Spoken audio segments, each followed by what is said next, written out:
our environments are really physically and mentally demanding, challenging, emotionally challenging environments when you're taking care of such sick people.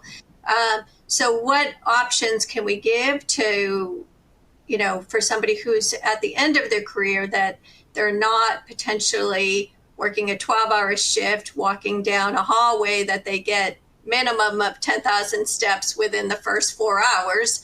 And one option, of course, is virtual nursing and utilization of that, which we do have here at Houston Methodist too, that it's an environment that they can do, that they're not, walking so much, but they could help and continue to speak to patients, or as we continue to evolve it here, potentially mentor new nurses, that are starting out, but not having to do such a structured 12-hour shift. They could do it for 4 hours.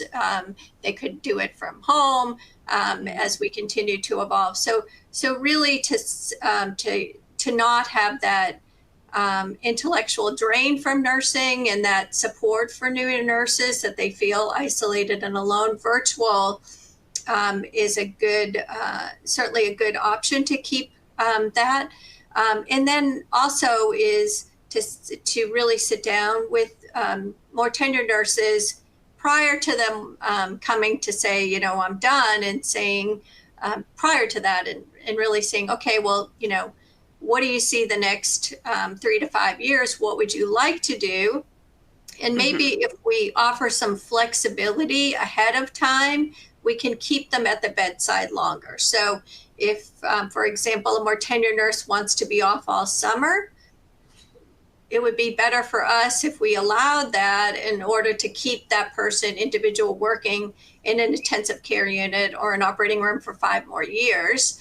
And so really, again, that individual plan, it is a balance, because, equity is a big deal, and making sure that we don't have favorites, that we have methodology behind what we offer and what we don't offer at different phases in a nurse's career. So again, it has to be intentional, that work, but if we get ahead of it, we can potentially keep people in a hospital environment longer.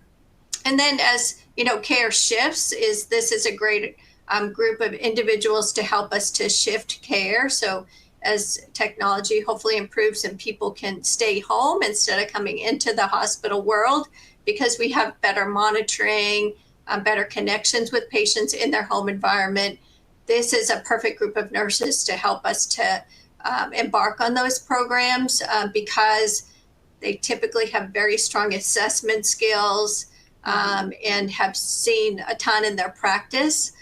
So they definitely can help with that bridge as well.